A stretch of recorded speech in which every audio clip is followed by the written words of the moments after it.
Welcome to Positive Philter with your host, Philip Wilkerson, a podcast that focuses on friends, family, health, and career, with a little self-help along the way. Please join me in this journey for self-improvement, and I hope what I have to share will make you a better person, thus making the world a better place. I hope you enjoy the show. I hope you enjoy the show.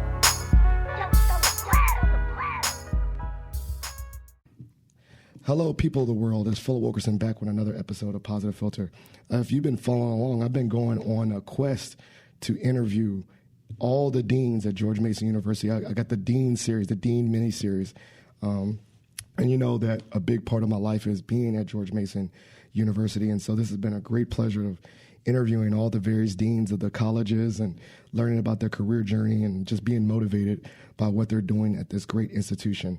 And I'm joined by Dean Ajay Vinze, and he is a great proponent of kindness. You know, if you know anything, I do a shout out to the Mason Chooses Kindness and Pass for Patriots. But this dean has taken it on himself to be a proponent, a pillar for kindness, and I just wanted to interview him about his thoughts of the intersection of kindness and business, and a little bit about his career journey. But before we get started, tell us a little about yourself, your journey. Well, first of all, Phil, thank you so much for having me here. It's a pleasure to speak with you, and it's always interesting that folks will focus in on kindness, but there's many dimensions to kindness that we can think of. And I think I'm delighted that you're taking this on as an event, something you're really proud of, something you're engaged with. So thrilled to talk to you about. So my name is Ajay Vinze, and I have the privilege and pleasure of serving as Dean of the Costello College of Business. In terms of my, you want a little bit of how'd you get here? Okay. How'd you get here? Yeah. How did I get here? Actually, it's interesting. No one ever, when the little kids don't say, I want to grow up to be dean. It's rarely... But it is an interesting journey how you get to this place. It's about a journey within academia, if you will. Mm-hmm. And even, if you will, thinking about my journey into academia, this is not where I initially thought I was going to be. Mm-hmm. So I went through, the usual set of schooling that you may guess, bachelor's in accounting, master's in finance, but I was going in a backwards route. In that, typically people go from technical to management route. I went from management to technical. So my PhD was more in an applied computer science kind of setup. So it was that was one of the first, if you will, exposures into kindness where, this notion of kindness comes in. Because when you go from a discipline that is not typical to you, you have to start understanding, your base personal characteristics have to show up to carry the day, so to speak. You can have the technical expertise, but you have to have the base personal characteristics or interests to carry the day. So my academic journey, if you will, has been a long ways in terms of coming to George Mason. I spent 10 years at Texas A&M University as a professor and researcher over there at the Mays College of Business. Then the subsequent 20 years, I was at Arizona State University at the W.P. Carey School of Business over there. And it's interesting. The deanship sort of slowly evolves into you instead of you evolving into it. In some ways, it starts with when you see things that could be done differently, or things that you should be doing stuff. And you raise those questions to your superiors, to folks you report into. And, one thing leads to another, and next thing you know, you've moved into some version of administrative leadership, and that sort of naturally progresses towards dean. So that's sort of how I got to this space. Certainly wasn't angling to be dean when I started my academic journey, but just thrilled and delighted to be here because it gives you a platform to do things that you think are important. I love it. And what's funny is I'm smiling because I think over time I've seen this theme, like no one dreams to be dean. I think that could be like the title, no one dreams to be dean, but it happens, you fall into it. So,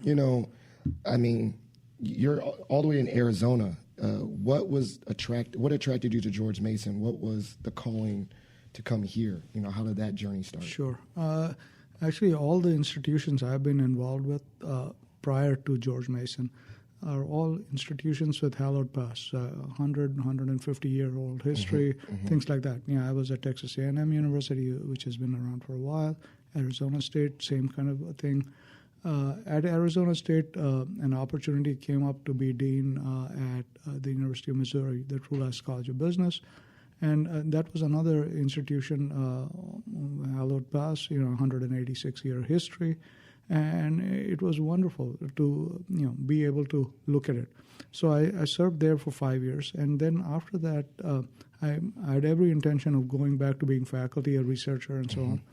And then the George Mason opportunity came, and initially I thought, do I really want to do this dean business one more time? And then the more I looked at George Mason, the more I fell in love with the possibilities, if you will. George Mason is about a 50-plus year. Yeah. So in university years, it's like a teenager, right? Yeah. So, and in many ways, we behave like a teenager. That being the case, what you really think about is, I like the positives of a teenager, where you think it's a blue sky.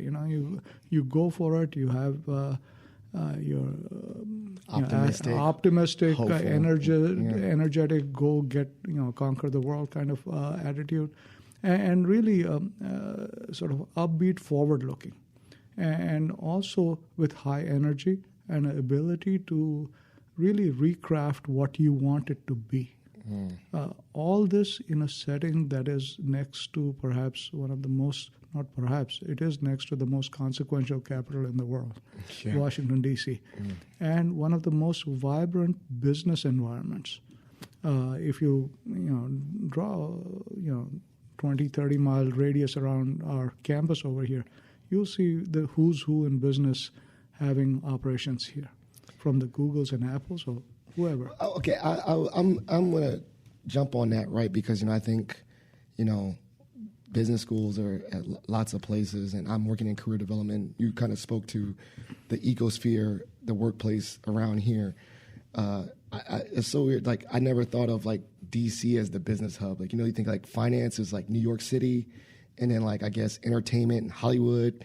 But like I'm seeing that more because of I work with tech and engineering and the government and all that. This is a really robust infrastructure for business. It absolutely is. So you're right. New York always comes across as the financial capital.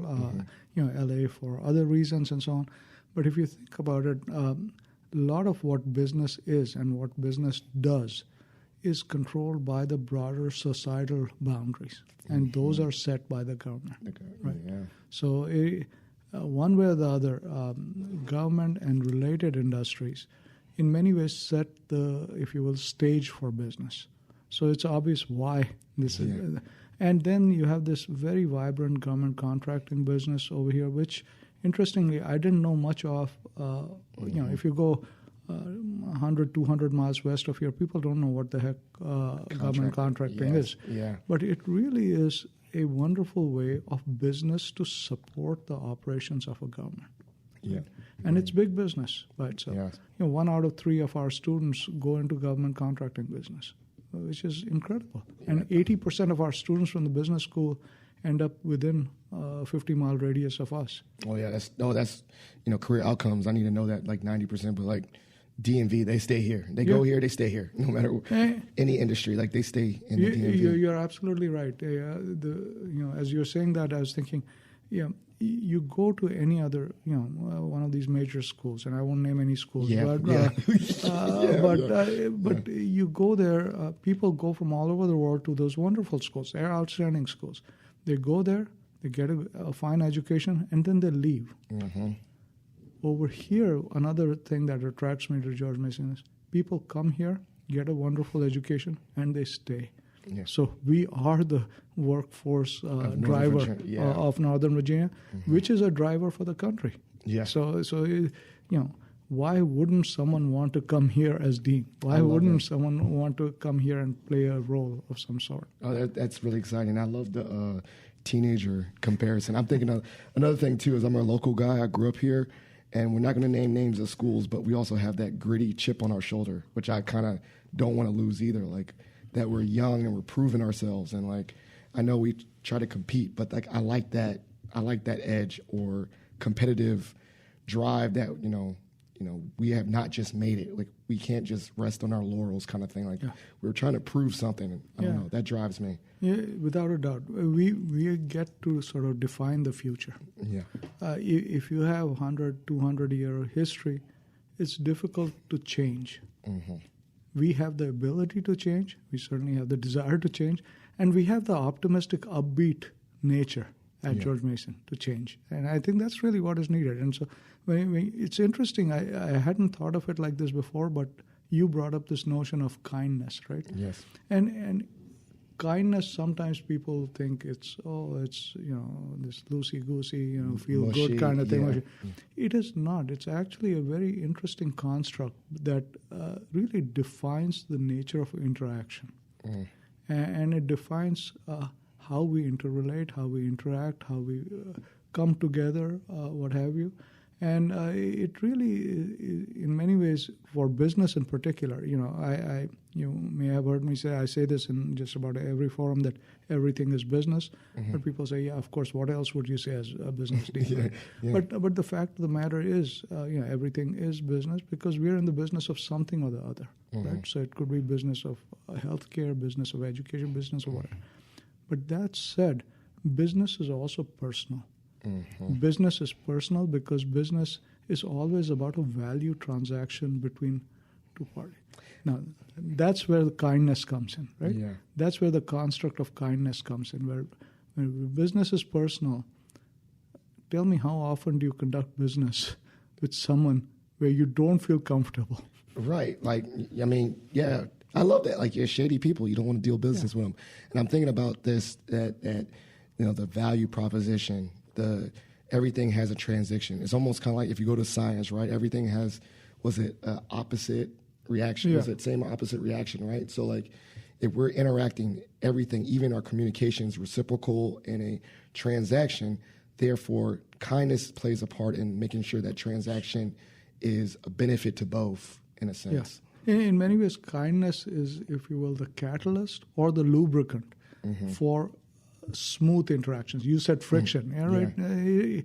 It smoothens the interaction. It puts people in a frame of mind that they want to interact. And that's really what it is. And I think, certainly in today's day and age, we can do more of that.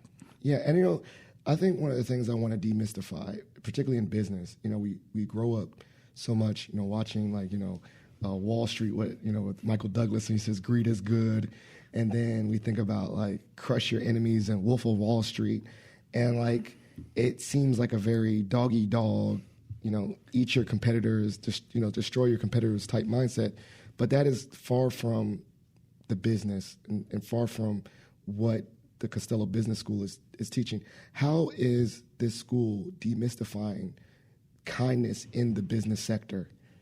Yeah, the two examples you gave are interesting because I think that's the Hollywood version of what business is. Business is, is it competitive? Yes. Is it hard driving? Yes. Is it hard working? Yes. Do you have to be, tough as nails? Yes. But that doesn't mean you lose your humanity in this, right? Business is all. You have to do all those for survival. But that doesn't mean you lose your inherent humanity. You lose your inherent way of interacting with each other. You can be tough, but you can still be kind. It's like those are not mutually exclusive things. Yeah. Just because you're, hard charging doesn't mean you can't be kind also. I love it. I mean, you know what? The duality of man, right? Yeah, Thinking absolutely. about I thought about, we did demystify it, right? Like, if I'm kind and showing compassion and being polite and civil, right? Thank you, whatever. I can also be firm and saying I'm not going to put up with injustices or people taking advantage of me, or put up with laziness and all these things. I can have a standard for excellence, but I also can be compassionate. I love that you said they're not mutually exclusive, and so continue to dive in. I love this topic about this business as it served you. Where has I love hearing like this duality for you. You're hardworking. You really are quite achieved in academia. But how were you able to pursue all these things that you've done, but not lose your humanity and lose that core of kindness for yourself? I think it somehow comes back to why we become academics or why we join.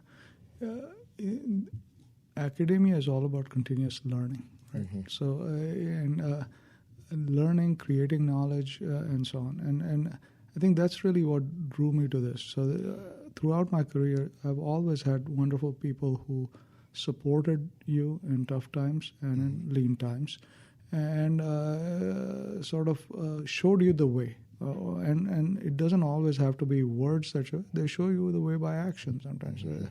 And really this notion of people allowing themselves, allowing you into their space in some ways to help lead you is a notion of kindness. Yes. It is a notion of kindness. Mm-hmm. And in business, a lot of it is about leading.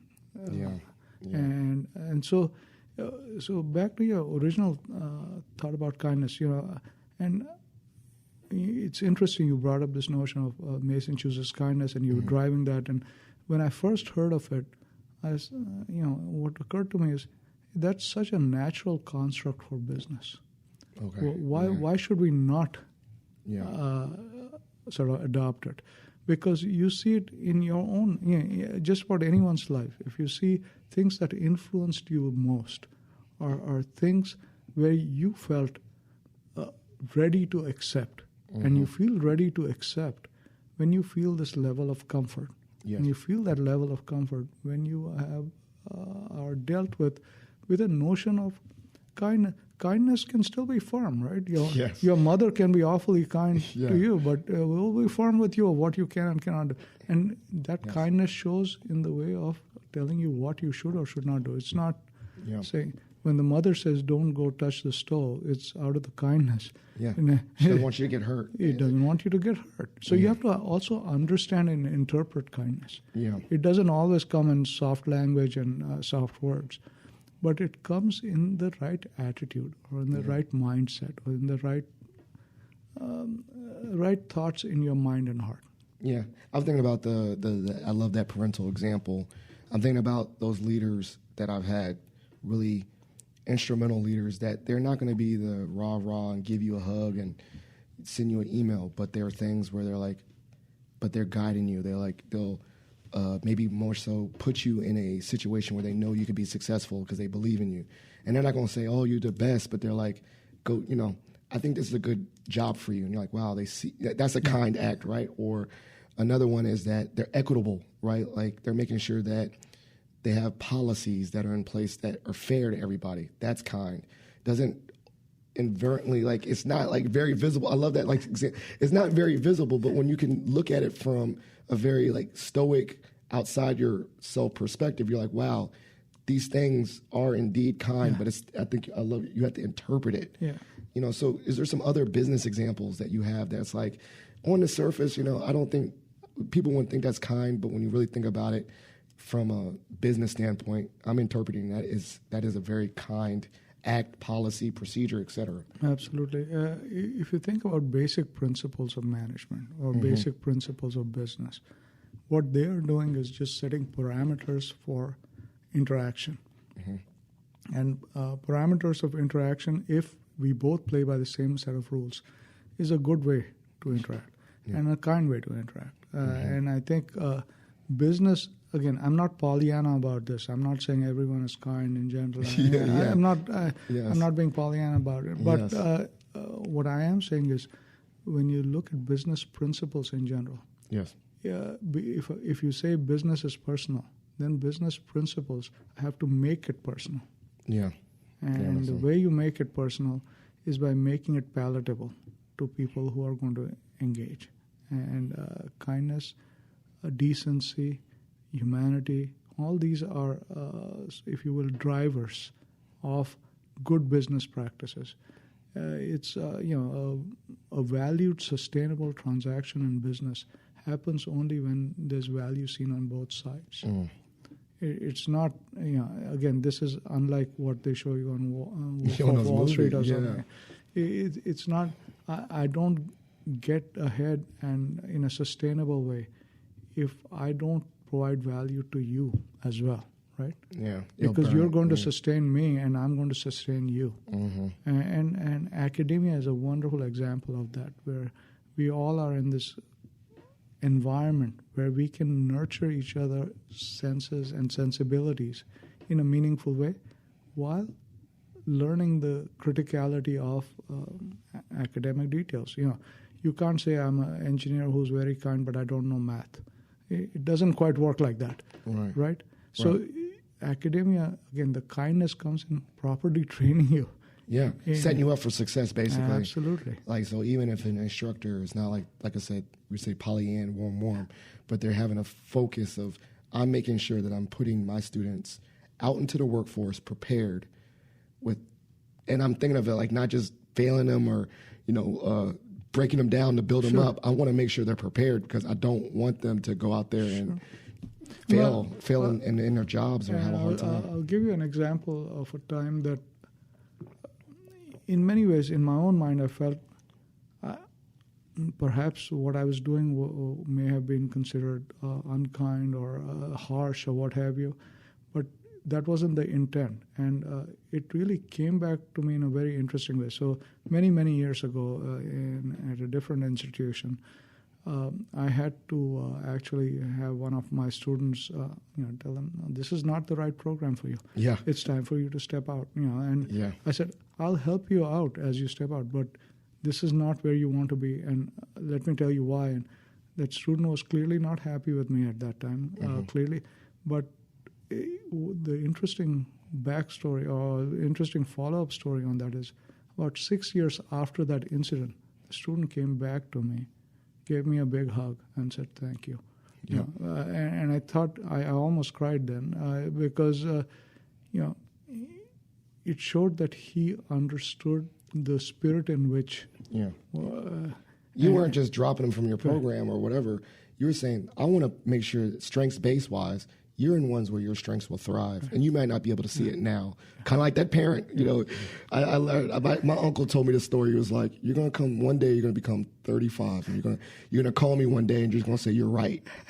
And I was like, "No, I'm never." And I did. Like it's like you didn't see it in the moment. Like, dang, they were trying to drop wisdom on me. I just couldn't see it. But that's right. That same student did that for you. Absolutely. But some of the things that you have set up through Mason Chooses Kindness and otherwise, Pat for Patriots and so on.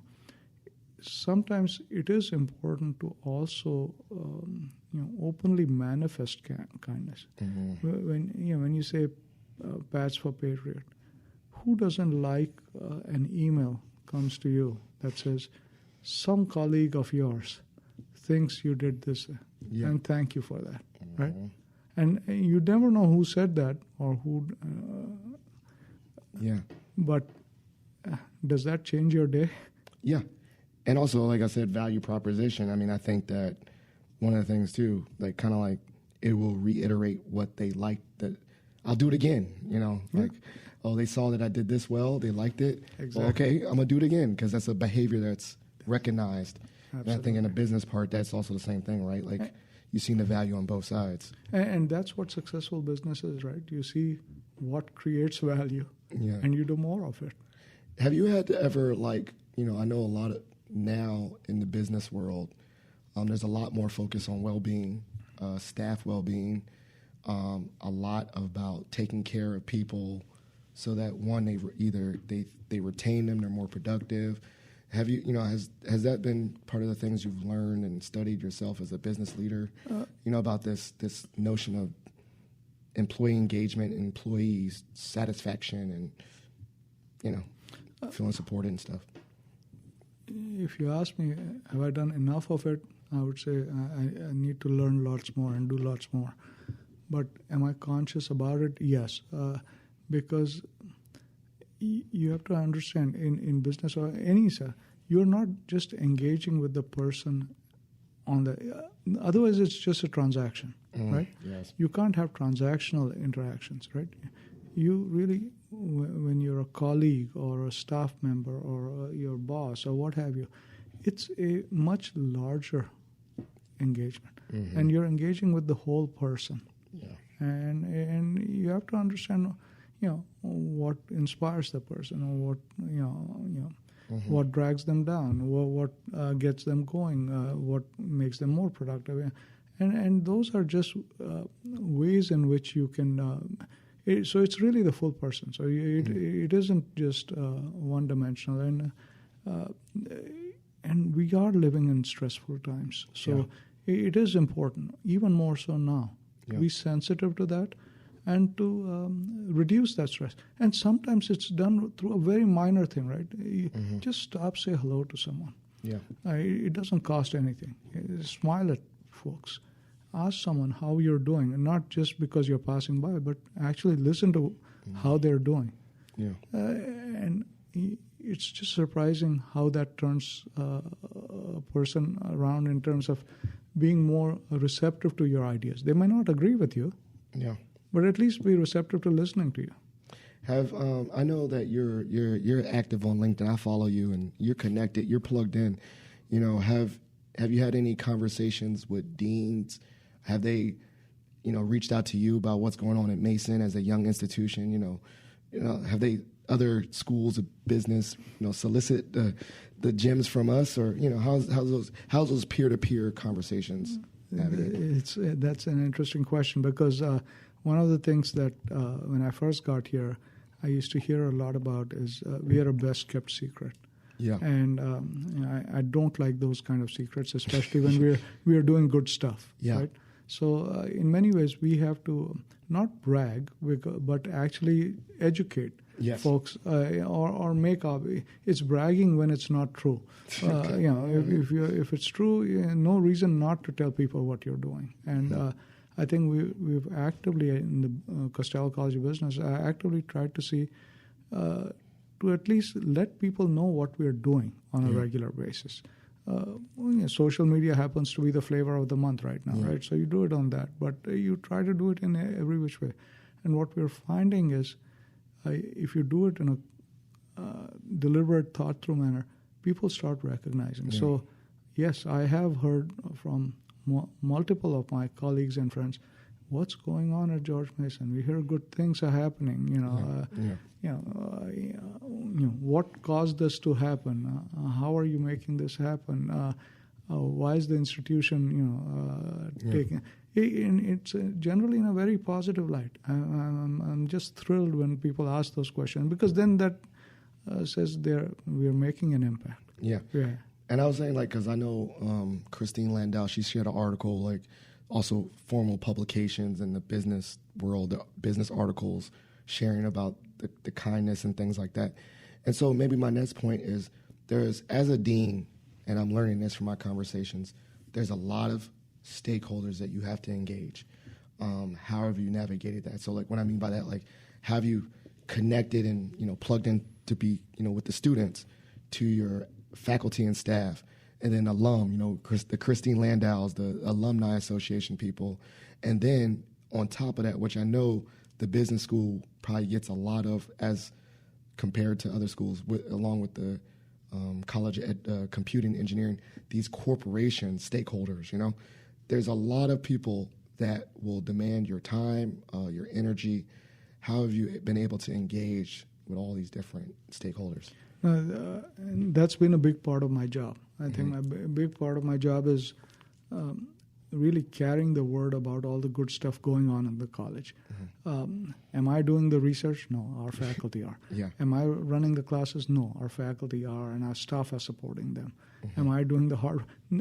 No, but what I am is, at least in this role, to say this is the direction we ought to go, and this is how all these pieces add up.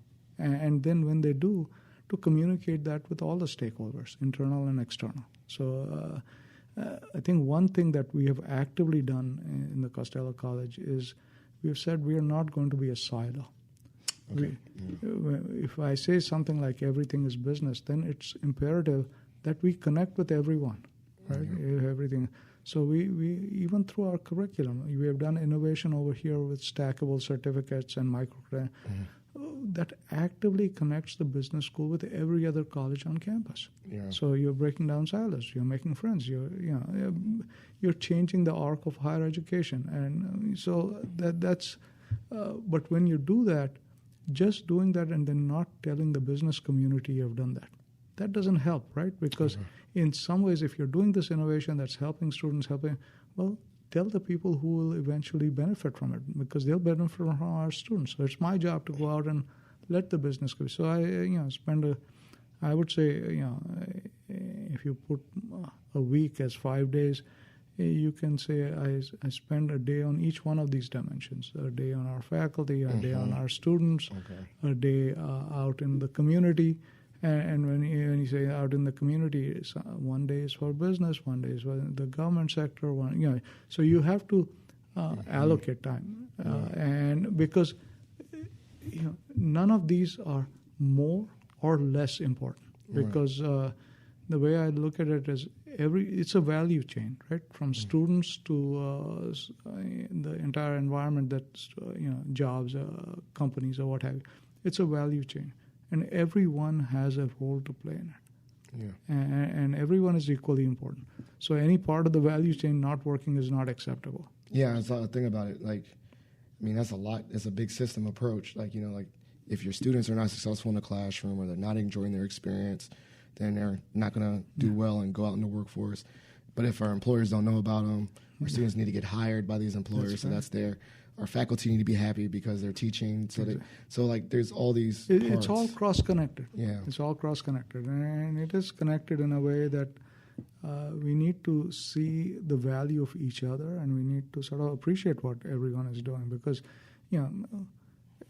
think about it in a completely different context, right? So suppose someone's having a heart attack or something, right? Yes.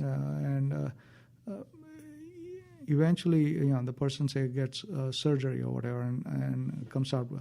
Well, is it because the surgeon was so great that person survived? Or is it because the paramedics got there on time? Yeah. They judged it correctly. Yeah. The driver who drove the truck, the EMTs who brought him or her to the hospital, did the nurses triage correctly? Yeah. At any point in time, things could go wrong. Even as simple as the person that was next to him, did they call 911? Exactly. Did they call 911 in time? Absolutely. The reason why the surgeon was successful is because all these other parts were successfully done. Yeah. Right? So it is a system. It's a system. And it's the same thing with students. Or it's not that they're patients or something, but it's the same kind of concept, right? So we are all interconnected. And for eventual success, no one gets to say single-handedly, well, I'd love to say, this student spoke to me, therefore so-and-so is so successful. Well, that would just be untrue, right? Yeah. Because there's so many other people who have contributed to that person's success. Yeah. You spoke to people pouring to you or guiding you. Is there anyone particular that you thought of that has been either in your academic journey or your business journey that's been a mentor that's really helped you and kind of was maybe that interpretive person, you didn't think they were pouring into you, and then now you're oh, that person was really a great mentor. Maybe they just were hard on me at first or something. Well, many mentors. Yeah. I don't think there was, I wouldn't just single out one, but many mentors. Students, students are mentors also, because they inspire you. But you ask about mentors, I would say the teachers you have in class. I think I remember some of my 8th grade teacher or something that get you inspired on something. There was a key mentor that actually changed the trajectory of where I was going. And this was my boss. I was working in the Philippines at that time, and I had an MBA with finance and so on. As a young guy out there trying to consult and so on, but it was a tough environment and so on. And my boss said, and this was in the early '80s, and said, this is pre-Microsoft. And they said, well, there's this new area of computing that's coming up. Wouldn't you like to get more educated in that? And I think, if he hadn't done that at that time, I would have never gone to get a PhD. I would have never done, so that little gem. That little nudge. What do you wonder why he did that? Was it because you had an aptitude for computers? Or? No, it was because he could see I was struggling with, it was a consulting business, and I was a young financial consultant, and I guess I looked too young to for someone to take me on. Yeah. It wasn't because I couldn't do this stuff. It was just the expectation of what they wanted, look, feel of a consultant, and he thought that being in a discipline that doesn't have that kind of an expectation would be interesting. And I didn't know at that time I had an aptitude for computers or what have you. But it did change where I ended up. It's funny. It's kind of what I'm seeing. I'm hearing that too. That story kind of came up with that student for you too, where it was like sometimes you felt like, oh, that guy is closing the door on me. Yeah. Like, what? Like, who are they to think I'm, not strong in this? But it's almost like, but they see they're seeing it where a strength. Like you're thinking it was a closed door, but they're thinking like, I think you have strength somewhere here, and like. We got to really think about that, right? Like, and maybe how we interpret it later, it's crazy, but who fed it to us? But it's like I'm really seeing these parallels of you're seeing a strength in that student that came to you 6 years later, and that supervisor saw a strength in you that boom transformed your life as well. Time is a big dimension to keep things in mind because if you take everything in a micro kind of thing and say, here's something that happened to me. Is that good or bad? That's if you look at it over a period of time, and that's always a good perspective to take. Well, this has been very powerful, very inspirational. I knew that this is my Dean series. I feel like it's just I'm going, for everybody, and they're all teaching me things. Maybe one day I'll be a dean. Who knows? So this is the part of the show called Shot for Shot. You get to ask me any random question. I get to ask you any random question. You want to go first? I'll go first. What inspires you to do what you're doing? What part? I do too much. Even this podcast. Oh, okay. The podcast. That's. I think I shared a little bit, but I think for me, this podcast has been one of these passion projects that eventually has turned into something that's like part of my professional and personal growth. So I would say the personal growth it's made me a better listener, which is funny. I'm talking a lot, but you see I'm writing a lot of notes. I remember a story from my father-in-law. He passed away, but he told me, he's like, Philip, when you're a host of a podcast, no one wants to hear you. They want to hear the guest. and I was like, okay. And he said, so, listen and ask good questions. And that personally has helped me not just in this podcast, but it's also helped me in my life, right? Like listening to my wife, listening to my supervisor, listening first before talking, and then asking good questions, like asking questions for clarity, not just like asking questions that seem like I wasn't listening, right? So that's one thing that keeps me motivated and passionate for this podcast. And then I think another one similar to that is the ideal of upskilling, right? Like it was through this podcast that I learned something new, like a tangible. Like I don't come from a media background. I got a history degree, but I had to learn, this form of technology. And so by doing this with this podcast, it's also made me more comfortable tinkering with other things, like tinkering with other technologies, because I was like, I'm able to tinker with this. I can tinker with other things. So for those that are out there like worrying about ChatGPT taking your job, I ain't worried about it because I was tinkering with this podcast. I'll tinker with any technology, right? I always joke like no technology is going to outdate me. I could be 80 years old. I'm going to be kept up. Like I'm going to be able to do what my grandkids can do on technology. They're not going to. You're not going to outpace you. No, I don't want it to be like where I'm like helpless and had to have like my kids help me with my laptop. I'm going to be, as long as I have a sharp mind, I'm going to be up to learning how to use something. So I think those are the two reasons, personally and professionally, is that I feel like this is a great tool. This podcasting is a great tool for me as a person and in other ways than just, asking people questions. Well, clearly you heard. You ask great questions and you listen well. I'm trying. Look, see, that was active from my father-in-law's advice and listening and really listening to drawing those stories and pulling out stories. So my question for you, world traveler, I see the Philippines and all these different things. From your experience, what has been some of the differences in the view of education in a global perspective from your experiences in getting education in different spaces? And then I like the second part is I love the future thinking. Where do you think the future of education is going, particularly with where the Costello School of Business plays into that future of education? That you already kind of touched on it with micro-credentialing and all that stuff. Yeah, those are two of my favorite topics. You say globalization, international. That's been a passion of mine since I was a little kid. Yeah, I had the pleasure of and the great opportunity, thanks to my father, having lived in the Philippines. So I did my high school in the Philippines, and that's where I sort of got the bug for this travel, and because I was in the Southeast Asian region where there are many countries in a small area.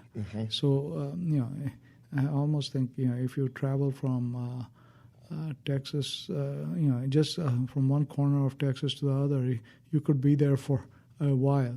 In that much space, you could have done at least a dozen countries in Southeast Asia. So when I was in high school, a lot of the athletic and other competition we had was with schools around the area. So we got to travel. We got from Philippines to Thailand or Hong Kong or Taiwan and so on.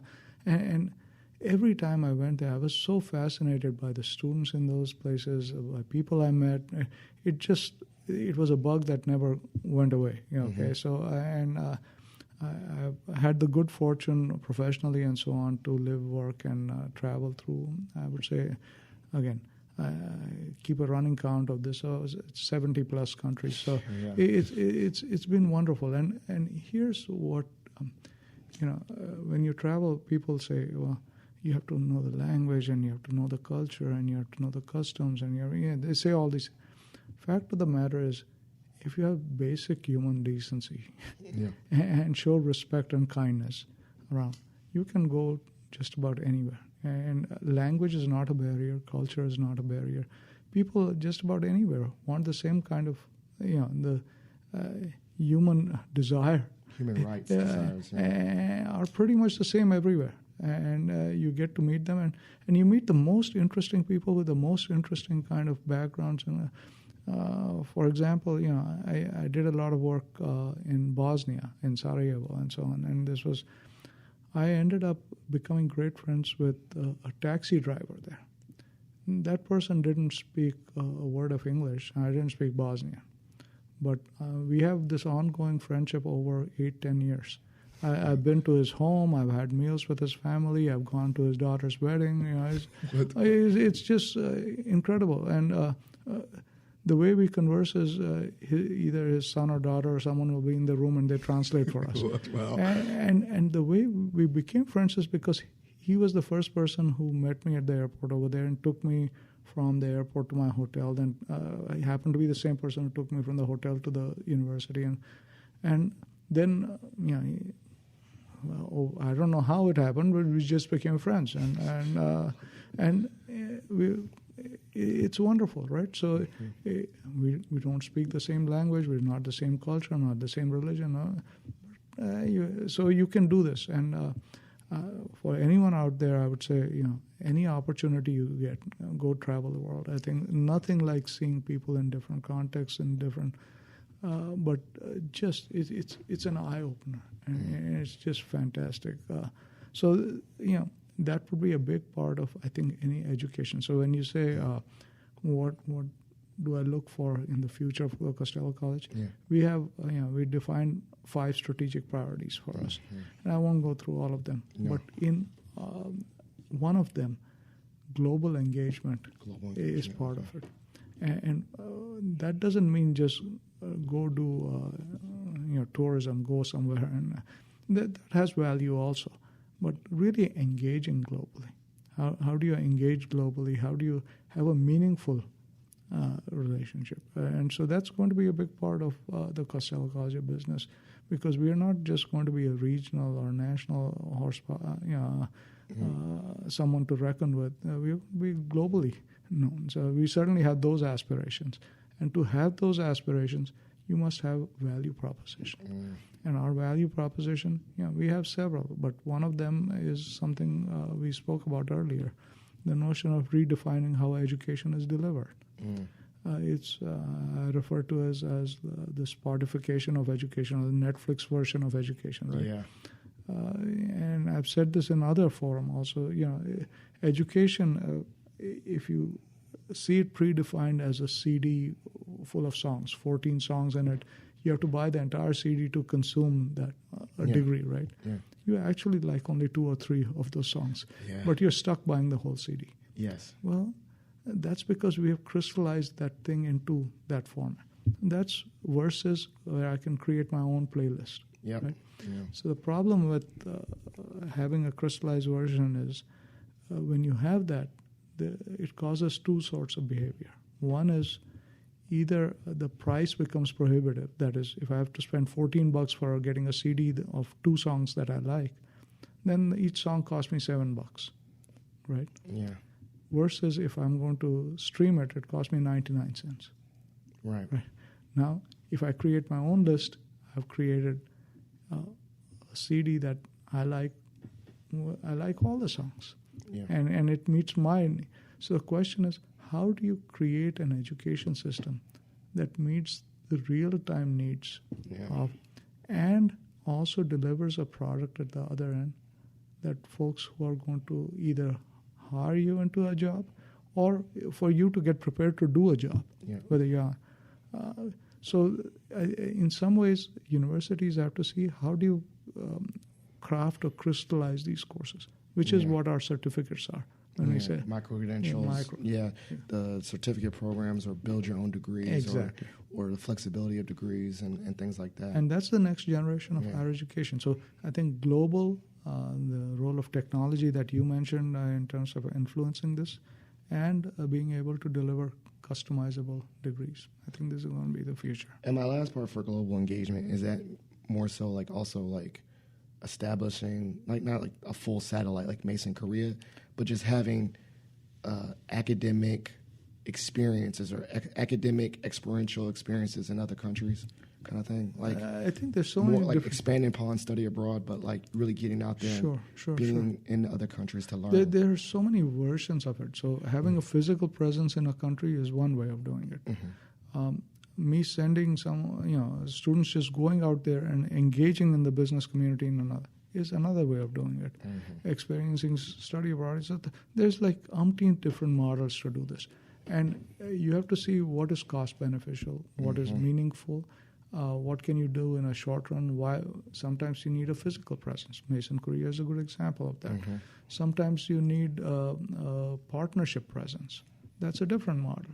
And so we are exploring a number of those. And you have to sort of bob and weave depending on where you are. So even if you just look at Asia, for example, East Asia behaves very differently than Southeast Asia does, than what South Asia does, and then what West Asia. Over here we call it the Middle East. In Asia they call it West Asia. West Asia, okay. So from East to West in Asia, it's very different. Korea is very different from a Qatar.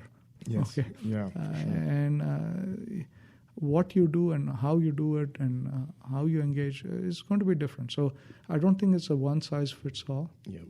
So we'll just have to, be cognizant of the differences. I love it.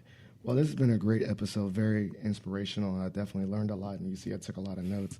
This is the part of the show called Shout-Outs and Plugs. So shout-outs, you get to show love to anyone you want to show love to, and then plugs. These are things I'll make sure I put in the show notes, resources, websites, anything like that, your content, your LinkedIn, whatever you feel you want to share. So shout-outs and plugs. Well, shout-out to all the students here. They inspire me every day, and that's what inspires me to be an academic. I think shout-out to the students, shout-out to my colleagues, and certainly a big shout out to my kids and my family. I love it. And then plugs, anything that you want the listeners to be aware of that I'll put in the show notes. Pats for Patriots, School of Business. Pats for Patriots, School of Business, Mason Nation, Costello means business. I love it. I'll put all that business stuff in there. Well, thank you so much. This has been a great pleasure having you on episode. Positive Philter listeners, this has been a great episode. Please share this with your family or friends. Also understand that every episode is dedicated to the memory of my late father-in-law, Jeff Kirsch. So please consider donating to the Jeff Kirsch Anti-Hunger Fund for all his work fighting food insecurity. Also, if you're a part of the Mason Nation, please consider submitting the Pats for Patriots to your fellow GMU Patriot to elevate and celebrate their day. But this has been a great episode. Thank you so much for listening, and we're out. Thank you for listening to Positive Philter, a podcast that focuses on family, friends, career, with a little self-help along the way. If you enjoyed this podcast, please share it with your family and friends, and like the Facebook page, Spreading Positivity of Movement. Thanks for listening.